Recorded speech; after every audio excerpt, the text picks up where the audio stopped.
Vote প্রচার করতে গিয়ে প্রতিটি মানুষের দুয়ারে দুয়ারে পৌঁছে প্রতিশ্রুতি দিয়েছিলেন বরাহনগরে একটি সুযোগ দিলে তিনি ঘরের মেয়ে হয়ে উঠবেন। আর সেই কথা অনুযায়ী জয়লাভের পর থেকে একটি মুহূর্ত তিনি কিন্তু নষ্ট করতে নারাজ। বরাহনগর বিধানসভা কেন্দ্রের উপনির্বাচনের জয়ী প্রার্থী সায়ন্তিকা বন্দ্যোপাধ্যায়, এই সায়ন্তিকা বন্দ্যোপাধ্যায় বিধায়ক হয়ে ওঠার পর থেকেই মানুষের সমস্যার সমাধানে এবং বরাহনগরের ঘরের মেয়ে হয়ে ওঠার ক্ষেত্রে এক পাও কিন্তু পিছু পা হননি। মানুষের সমস্যার সমাধানে পাশে আছি সায়ন্তিকা নামের এই জন্যই কিউআর কোড তিনি চালু করলেন। এদিন আনুষ্ঠানিকভাবে বরাহনগর পৌরসভার অন্তর্গত রবীন্দ্র ভবনে এদিন আনুষ্ঠানিকভাবে এই কিউআর কোডের উদ্বোধন করা হয়। বরাহনগর বিধানসভা কেন্দ্রের উপনির্বাচনের জয়ী প্রার্থী সায়ন্তিকা বন্দ্যোপাধ্যায় মানুষের ভোট পেয়ে তিনি জয়লাভ করেছেন ঠিকই, তারপরেই মানুষের কাজে লাগতে সক্ষম এমনটাই তিনি তার কাজে বারবার প্রমাণ করছেন। বিধায়িকা হওয়ার পরে বরাহনগর এলাকার মানুষদের সমস্যার সমাধানে এবার উদ্যোগী হলেন তিনি।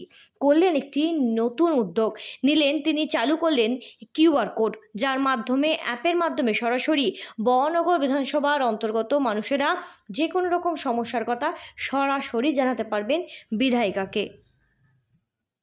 এদিন বরাহনগর পৌরসভার রবীন্দ্র ভবন হলে আনুষ্ঠানিকভাবে সূচনা করা হয় এই কিউআর কোডের। এই দিনের এই অনুষ্ঠানে উপস্থিত ছিলেন সাংসদ সৌগত রায়, এছাড়া উপস্থিত ছিলেন বরাহনগর পৌরসভার বিভিন্ন ওয়ার্ডের কাউন্সিলর সহ বহু দলীয় কর্মী সমর্থকরা। আগামী দিনে মানুষের যে কোনো সমস্যার সমাধানে এই কিউআর কোডের মাধ্যমে বিধায়ককে জানানো যাবে এবং মিলবে সঠিক সমাধান, এমনটাই আশ্বাস বিধায়িকা সায়ন্তিকা বন্দ্যোপাধ্যায়ের। প্রতিশ্রুতি অনুযায়ী এদিন বরাহনগর বিধানসভায় সকল মানুষদের জন্য চালু করা হলো এই কিউআর কোডের। যেদিনের এই উদ্বোধনী অনুষ্ঠানে এসে প্রকাশ্য মঞ্চ থেকে সাংসদ সৌগত রায় বলেন, আমি ফেসবুক, ফোন, ইনস্টাগ্রাম কিংবা কিউআর কোড বা অ্যাপে বিশ্বাসী নই। আমি মনে করি মানুষের সাথে সরাসরি মুখে মুখে কথা বলার ক্ষেত্রে শোনা যায় মানুষের অভিযোগের কথা। আর এই প্রসঙ্গে বিধায়িকা সায়ন্তিকা বন্দ্যোপাধ্যায় জানান, তিনি সকল মানুষদের জন্য অ্যাপের মাধ্যমে অভিযোগ শোনার সাথে সাথে বিধায়ক হিসাবে তিনি একটি অফিস খুলবেন, যেই অফিসে বিধায়ক অফিস হিসাবে বিভিন্ন রাজনৈতিক দলের কর্মী থেকে শুরু করে বরাহনগর বিধানসভার অন্তর্গত মানুষেরাও এসে তাদের সমস্যার সমাধান পেতে পারবে। এমনকি প্রয়োজনে পৌঁছে যাবেন বিধায়ক সায়ন্তিকা বন্দ্যোপাধ্যায় তার বিধানসভার অন্তর্গত মানুষদের দুয়ারে।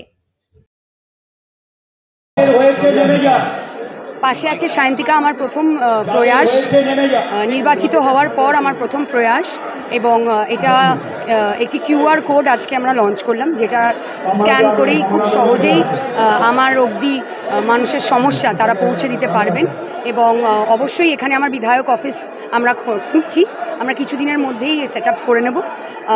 সেখানে সরাসরি অবশ্যই আমার সাথে দেখা করতে পারবেন, কিন্তু যারা আসতে পারবেন না বা এমার্জেন্সি আছে তারা কিউআর কোড স্ক্যান করে তাদের সমস্যার কথা একটা গুগল শিটে নথিভুক্ত করে আমার অবধি পৌঁছে দিতে পারবেন। অবশ্যই দুয়ারে সায়ন্তিকা, এবং দুয়ারে সরকার যখন মমতা বন্দ্যোপাধ্যায় এনেছেন বাংলার মানুষের জন্য, সেখানে দুয়ারে সায়ন্তিকা তো 2 মাস আগেই প্রার্থী হিসেবেই পৌঁছে গিয়েছিল। কিন্তু আমাদের যুগের সাথে তাল মিলিয়ে চলতে হবে। অবশ্যই সরাসরি আমার সাথে বিধায়ক অফিসে তারা এসে দেখা করতে পারবেন। তাছাড়াও তারা মোবাইল ফোনে কিউআর কোড স্ক্যান করে তারা আমাকে সরাসরি তাদের সমস্যার কথা জানাতে পারে। প্রার্থী হিসেবে যখন থেকে এসেছিলাম তখন থেকে আমি প্ল্যানিং করা শুরু করেছিলাম, এবং এখনও আমি যেহেতু শপথটা নিতে পারিনি সেই জন্য অনেক জায়গায় এখনও আটকে আছি, নাহলে আরেকটু এগিয়ে যেতাম। চিঠি টিঠি সমস্ত আমাদের রেডি করাই রয়েছে, শুধু শপথটা নেওয়ার অপেক্ষায়। শপথ নিয়েই আমি আমার কাজ, যা যা আমার অঙ্গীকার ছিল প্রার্থী হিসেবে, সেইগুলো যত তাড়াতাড়ি আমি করতে পারবো। আমার মানে বাঁকুড়ার ইচ্ছা বাঁকুড়ায় পূরণ হয়ে গেছে, এখন বরাহনগর নিয়ে আছি, বরাহনগর নিয়ে থাকবো। ওরমভাবে আলাদা করছি না যে কোন জায়গায় আমি অ্যাপের মাধ্যমে পৌঁছাবো আর কোন জায়গায় পৌঁছাবো না। আমি সবার কাছেই নিজে সশরীরে সরাসরি পৌঁছাবো, এবং সবাই আমাকে কিউআর কোড স্ক্যান করে আমার অবধি পৌঁছাতে পারবেন। আমি এটা কোনো অল্টারনেটিভ হিসেবে রাখি, এটা একটা অপশন। এবং যখন কোনো কারণের জন্য তারা আমার অবধি পৌঁছাতে পারছেন না, তখন বা এমনি সময়ও তারা আমার কাছে অবধি কিউআর কোড স্ক্যান করে তাদের সমস্যার কথা জানাতে পারবেন। তাছাড়া আমার অফিসে সবসময় আমার অফিসিয়াল যারা থাকবেন তারা যে কোনো সহায়তার জন্য তারা উপস্থিত থাকবে সেখানে, এবং আমিও সেখানে থাকব। তার বাইরেও আমাদের অ্যাপটা করেছি, তা বলে এই না যে আমি কোনো অঞ্চল ভাগ করে নিচ্ছি যেখানে আমি অ্যাপের মাধ্যমে যাব বা সরাসরি যাব। সরাসরি সশরীরে প্রত্যেকটি বাড়ি বাড়ি যাব এবং আমি সকলের জন্য এখানে উপস্থিত আছি সশরীরে। বরানগর থেকে সৃঞ্চিনী পোদ্দারের রিপোর্ট, সঠিক বার্তা।